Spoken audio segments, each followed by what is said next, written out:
Good morning, everybody. We are here for our read aloud. We are currently on chapter 19, so we are getting very close to the end of the book. Just a reminder, signpost along for extra credit, and just send me the picture proof of the signpost. When we left off in chapter 18, Kira was in her room with Jeremiah, and they were talking about prepping for the gathering, kind of close like the ceremony and the giver. And she was thinking about what she's going to do after, because she's repaired the robe. So like the next step is she has to record new knowledge. So here we go. Chapter 19. It begun early. At dawn, Kira could hear the sounds even from her room on the opposite side of the building as the people started to gather. Quickly, she finished dressing, pulled the brush through her hair, and ran to Thomas's room on the other side of the corridor. From there, they could look down at the plaza where all the large gatherings took place. Unlike the day of the hunt, this crowd was subdued. Even small tykes, usually so unruly, clung to their mother's hands and waited quietly. The sound that had awakened Kira was not the shouts and the jostling, but simply the tread of feet as people streamed up the narrow lanes and moved into the throngs, waiting to enter the buildings. From the fen path came a steady flow of silent citizens, clutching and leading their tykes. From the opposite direction, from the area where Kira and her mother had lived, came others whom she recognized from old neighborhood. There was her mother's widowed brother with his boy Dan, but the small girl Mar was not with him. Perhaps she had been given away. On a typical day, families were scattered in the park, tykes scampering, unsupervised, parents at work. But today, hubbies stood with their wives and tykes with their families, and people seemed solemn and expectant. "Where's the staff?" Kira asked, looking around Thomas's room. "They took it yesterday." Kira nodded. They had come and taken her robe yesterday as well. Weary though she was of the work, her room seemed diminished when it was gone. "Should we go down?" she asked him, though she didn't relish the prospect of joining the crowd. "No, they said they'd come for us. I asked the tender who brought my breakfast." "Look," Thomas pointed, "over there, way in the back. See, by the tree just before the weaving shed. Isn't that Matt's mother?" Kira followed her pointing finger with her eyes and followed the same gaunt woman who had eyed them suspiciously from the squalor of the cot. Today she was washed and tidy. Beside her, holding her hand, was the tyke that looked so much like Matt. The two stood waiting as a family, but there was no second child, no Matt. A wave of sorrow swept through Kira and a feeling of loss. Looking down at the sea of faces, Kira gradually recognized people here and there, the weaving women separate from each other, each with a hubby and a child, the butcher, clean for a change with his large wife and two tall sons. The entire village had gathered now, only a few stragglers still hurrying up the lanes. A small surge of movement began, and she could see that people were shuffling forward. The crowd rippled like water moving on the river bank when a log floated by. "The doors must have opened," Thomas said, leaning forward to see. As they watched, the entire village, person by person, entered the building. Finally, when the crowd outside was almost entirely gone, and now they could hear the murmur of voices and the shuffle of footsteps from below, inside the building, a tender appeared in Thomas's doorway and beckoned. "It's time," the tender said. Except for a quick peek through a cracked open door when she looked for Jameson one afternoon, Kira had not seen inside the Council of Guardians since the day of her trial months before. The circumstances have been so different then. When she entered the carvinist room and limped alone down its aisle, hungry, lonely, and fearful for her life. Today she still leaned, as she had that day, on her stick, but now she was clean, healthy, and unafraid. Today she and Thomas had brought through a side entrance near the front so that they saw the faces of the village watching them.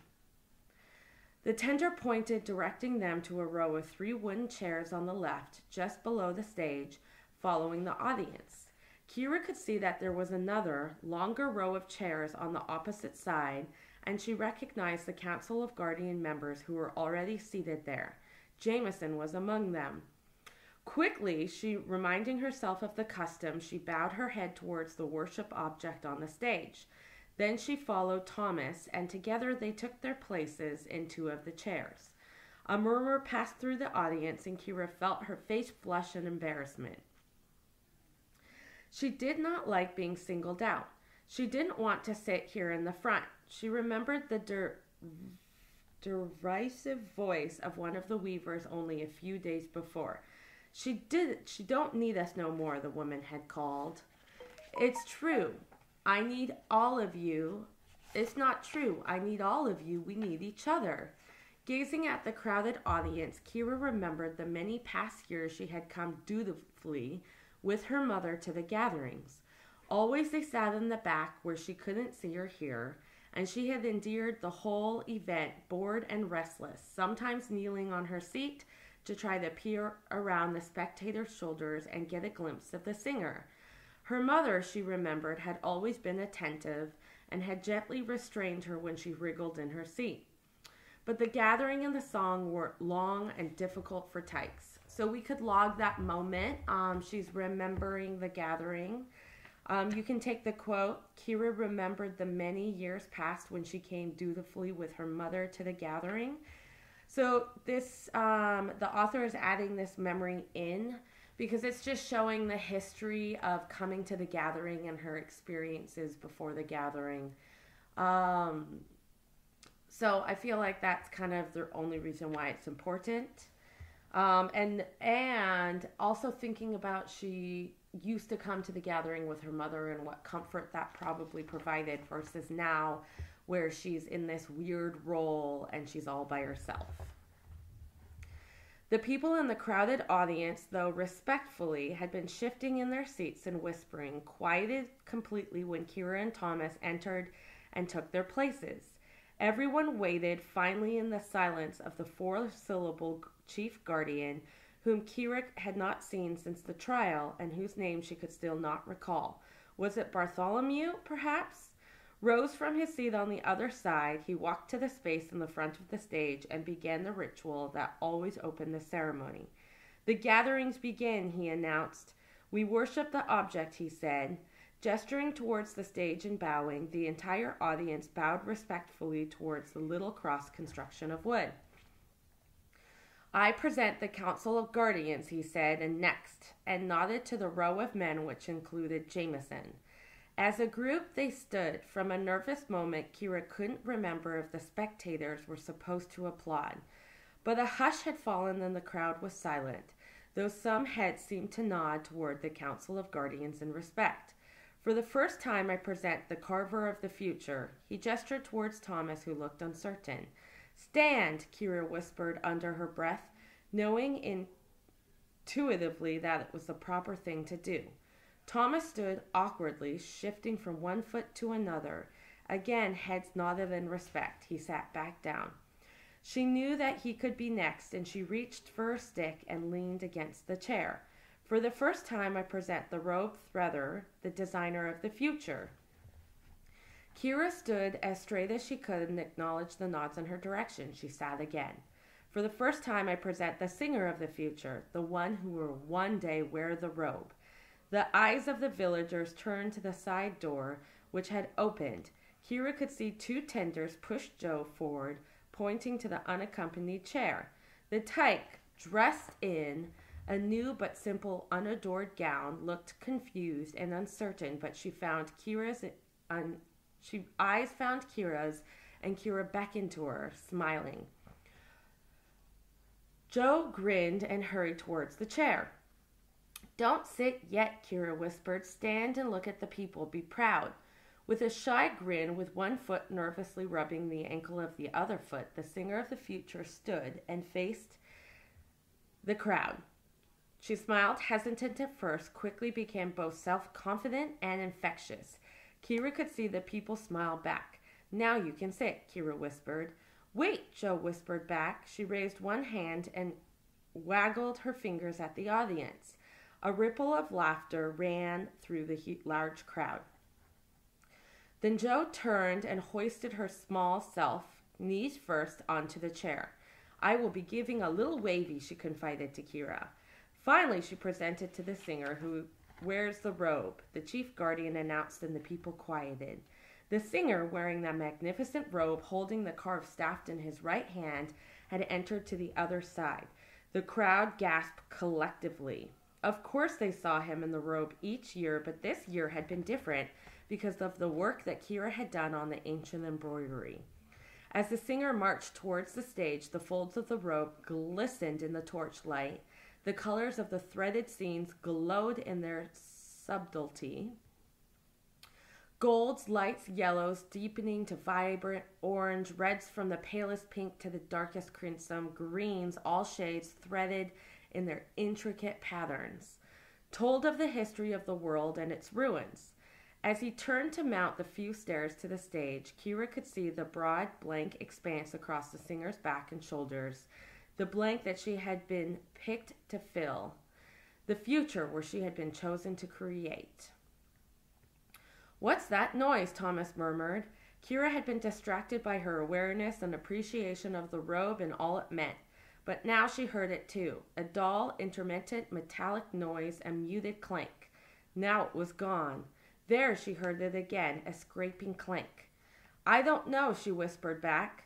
The singer turned at the center of the stage after bowing slightly to the worship object and now faced the audience. He fingered the staff like a talesman, but it did not need its guidance yet. His face seemed impassive, expressionless. Then he closed his eyes and began to breathe deeply. The mysterious sound had disappeared. Kira listened carefully, but the muted scrape had subsided. Looking at Thomas, she shrugged and settled back to listen. She glanced at Joe, and she could see the tyke's eyes were closed too, and she was forming the first words silently with her mouth. The singer held up one arm, and Kira, from her knowledge of the robe, knew that he was displaying the sleeve with the sea of the world's origins, the separation of land and sea, the emergence of fish and birds, and all of the tiny stitches around the boulder of the left sleeve, aloft now with his arm outstretched. She could feel the odd admiration of the audience as they saw the robe displayed for the first time in the year, and she felt proud that her work was done. He started in a strong, rich baritone voice. No melody yet, really. The song began with a chant. Gradually, melodies would enter, Kira recalled, some slow, soaring lyrical phrases, followed by the harsher phrases with a quick, pulsating beat. But it emerged slowly as the world had. The song began with the origin of the world so many centuries before. In the beginning. All right, so we can log that last little bit in the beginning as again and again. The author is using italicized curvy font. I call it fancy font. To draw emphasis to the quote in the beginning. The author is doing that because they want to provide emphasis on that statement because it helps build anticipation that the gathering is beginning. My guess is something big happens, so stay tuned. I feel like chapter 20 is going to be a good one. All right, bye. See you tomorrow.